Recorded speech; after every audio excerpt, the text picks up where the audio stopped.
Hey there, deep divers. Ready to untangle some tricky terms? Always. What are we diving into today? Well, you know how sometimes you hear people using autism and highly sensitive person, like almost interchangeably? Oh, yeah, definitely hear that a lot. So we're doing a deep dive into a blog post all about how those are actually really different. Sounds like a good one. It's important to get this right. Absolutely. Because when we understand the differences, we can understand people better. So to start, we all know autism is neurological, right? Yeah. It affects development and how the brain processes information, how someone interacts with the world. But being a highly sensitive person, or HSP, isn't a clinical diagnosis. Right, exactly. It's more about having this, well, heightened sensitivity to everything. Emotions, your surroundings, you name it. So it's not just feeling things intensely. It's like their senses are on overdrive. Yeah.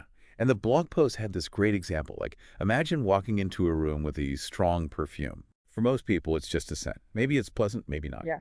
But for an HSP, it's like, bam, hit with this wall of fragrance. Wow, yeah. So that brings up the question, because it sounds like both people with autism and HSPs could struggle with things like sensory overload. Oh, yeah, absolutely. Yeah. And that's where it gets kind of tricky Right. because it's really important to understand the root of the issue. So where does the confusion come in? Well, with autism, the difficulty is often in how the brain processes the sensory input. It's not that things seem louder or brighter, it's that the information is getting jumbled. It's like the brain's filters, the ones that help organize information.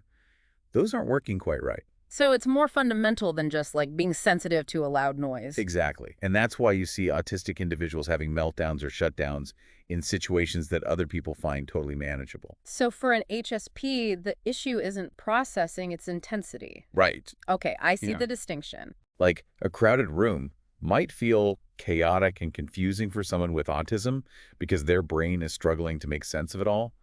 But for an HSP, that same room might just feel way too stimulating. Like the volume's turned up way too high on their senses. Yeah, that makes sense. And this is crucial to know because it affects how we can support people. Oh, absolutely. Someone with autism might need like tools or strategies to process information differently, Yeah. while an HSP might just need to adjust their environment, you know, make it calmer.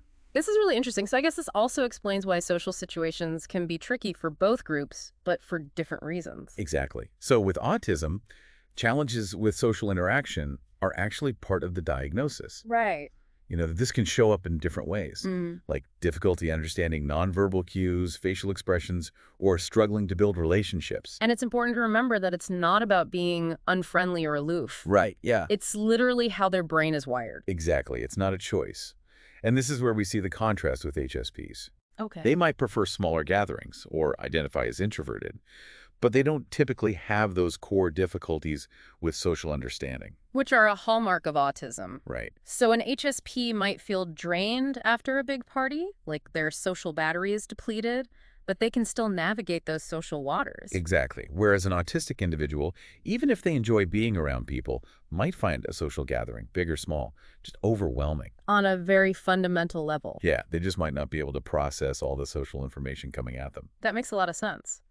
Now, I've also heard that repetitive behaviors are associated with autism. Is that something we see in HSPs? Great question. When we talk about repetitive behaviors in autism, we're talking about hand flapping, rocking, needing to line up toys just so. It's important to note these aren't just random, they're actually self-soothing. Like regulating sensory input, managing anxiety. Exactly. HSPs don't typically display those. Their sensitivity might manifest in other ways, like needing extra downtime to recharge after a stimulating experience. Okay, that clarifies things. So we've talked about sensory input, social situations. What about emotional regulation? It seems like both groups could struggle with that, but in different ways. You're exactly right. And again, understanding the nuances is really key. Yeah. For someone with autism, difficulties with emotional regulation might come from trouble understanding their own emotions, or expressing them, or managing big feelings. Right. This can lead to those meltdowns or shutdowns when they just feel overwhelmed. And I imagine it can be difficult for others to understand what's going on because the outward expression might not match the internal experience. Exactly. Right. And now with HSPs, their deep empathy makes them so tuned in to others' emotions, which is a beautiful thing. but it also means they can get overwhelmed by taking on the emotional burdens of others. It's like they're emotional sponges absorbing everything. Yes. So they may not struggle with understanding their own emotions the same way as someone with autism, but they might have to, like, consciously create boundaries and practice self-care to not get depleted. Okay, this is all making a lot of sense. So how does this difference in how their brains are wired and how they experience the world play out in terms of diagnosis and treatment? This is where we see a fundamental difference. Hmm. Autism is a diagnosed neurological disorder, while being an HSP is not. Right, so that's a big distinction. It is. And it makes a huge difference in terms of access to support and services, It's right? huge. So for autistic individuals, things like ABA therapy, speech therapy, occupational therapy, sometimes medication, Hmm. these are all common approaches. And what about HSPs? For them, it's more about finding ways to manage their sensitivity. Things like therapy, mindfulness, stress reduction, Yeah. and most importantly, understanding their own needs and limits can be incredibly helpful. This is really eye-opening. It's like peeling back the layers to understand what's really going on beneath the surface. I agree. It makes me think about the people in my own life, how they experience the world. Yeah. It's like a whole new way of looking at things. It is. It really is. And, recognizing these differences can have a profound impact on how we interact with and support people. Yeah, Yeah. absolutely. And it seems like we often get these things confused or mislabeled. Oh, definitely. And that's why we're doing this deep dive. Exactly. So just to really drive this home, we're talking about autism and being a highly sensitive person, two different Those things, different things, yeah. with some overlapping characteristics. Right. And sometimes it can be difficult to know, where you might fall on the spectrum, which is why it's so important to seek out professional guidance if you think this might apply to you. Absolutely. A healthcare professional can help you explore your experience, provide information, and guide you toward appropriate resources. Exactly. So how are you feeling about all this information? I feel a lot more informed. Like, this has really clarified some things for me. How about you? It's amazing, right? Like, just this little bit of understanding can make a big difference in how we approach these topics and how we interact with people. I really can. Well, we've covered a lot of ground today. Are you ready to move on? Yeah, let's do it. What else did you find in that blog post? It's incredible how just a little bit of knowledge can really shift your perspective. Yeah, absolutely. It's like we've been looking at these puzzle pieces of autism and HSP, but now we're starting to see how they fit together, or maybe how they don't quite fit. It's about seeing beyond those assumptions, right? We Yeah. tend to lump things together when they share some similarities, Yeah. but understanding the nuances is where the real learning happens. Speaking of nuances, you mentioned earlier that someone can be both autistic and an HSP. Right. What does that look like? How do those experiences intertwine? That's where things can get really interesting and challenging, of course. Yeah. Imagine the sensory intensity of an HSP combined with the processing difficulties of autism. Oh, wow. You can be like living in a world that's constantly on high alert. I can only imagine. So for someone who's both a simple trip to the grocery store could feel like navigating a sensory obstacle course. Precisely.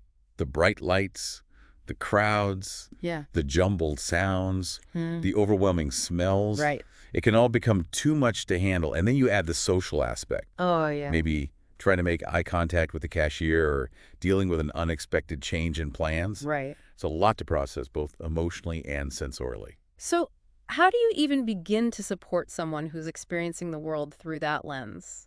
The key is understanding the individual's specific needs and working collaboratively to create strategies that help them navigate their environment. Okay. For example, noise-canceling headphones or sunglasses could help reduce sensory overload. And maybe planning ahead to avoid crowded times at the store or practicing social scripts for common interactions could help reduce anxiety. Exactly, and this highlights the importance of seeking professional guidance. Yeah. A therapist or specialist can help untangle the complexities of autism and HSP and tailor support to the individual's unique needs. As we're talking, I'm realizing just how critical it is to avoid making assumptions about people's experiences. What might seem like a simple preference to one person Right.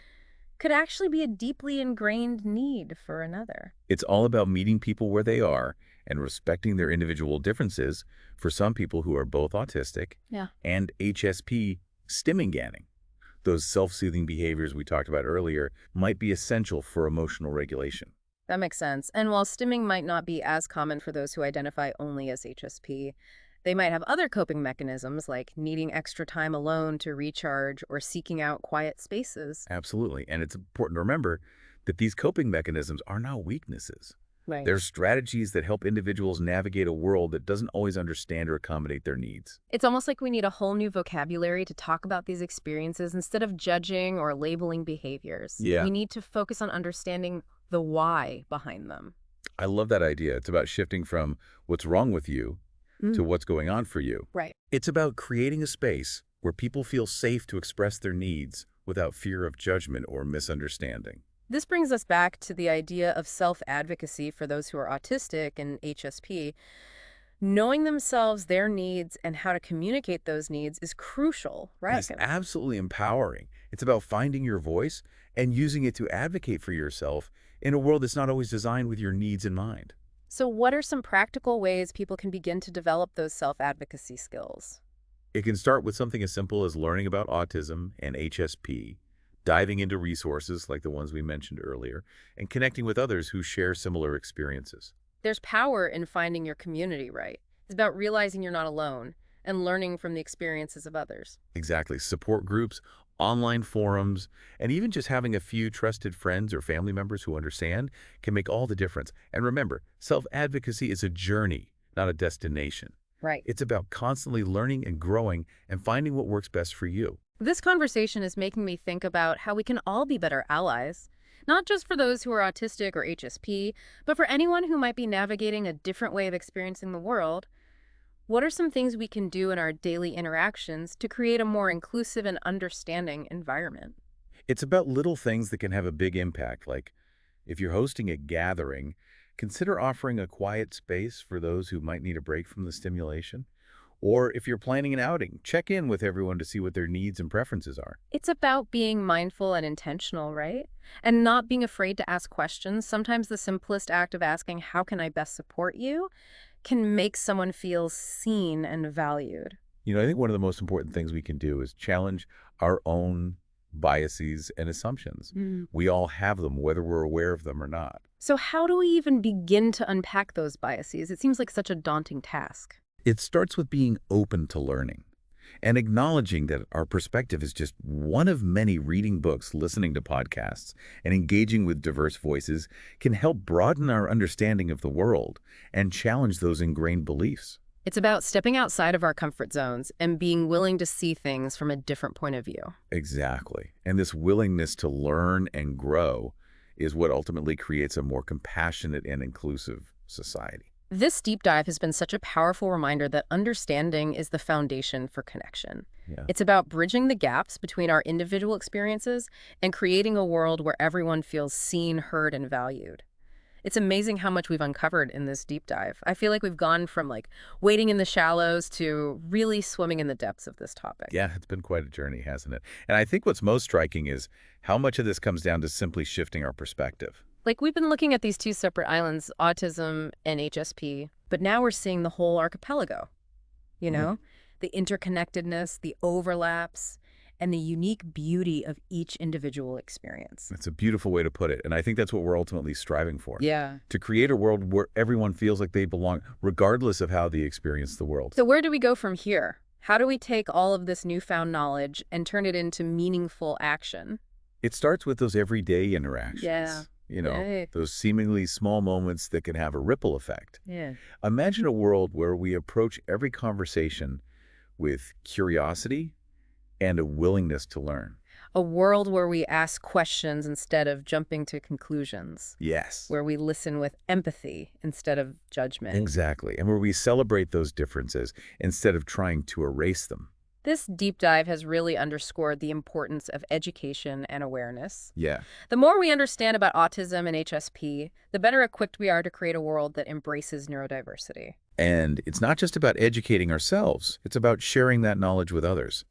Imagine the impact we could have if we all took the time to talk to our friends, families, and communities about these topics. I love that. It's about sparking conversations, Yeah. breaking down stigmas, Yes. and creating a culture of acceptance and understanding. And remember, this journey of understanding is ongoing. Right. There's always more to learn, more perspectives to consider, Yeah. more ways to grow as allies. So as we wrap up this deep dive, I want to leave our listeners with a few key takeaways. First, remember that autism and HSP are distinct experiences. each with its own set of strengths and challenges. And second, recognize that there can be overlap between the two, that each individual's experience is unique and multifaceted. And finally, remember that knowledge is power.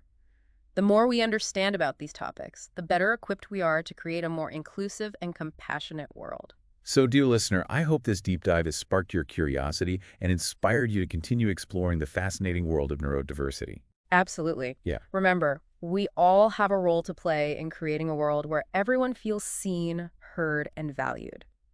Thanks for joining us, and we'll see you next time. see you next time.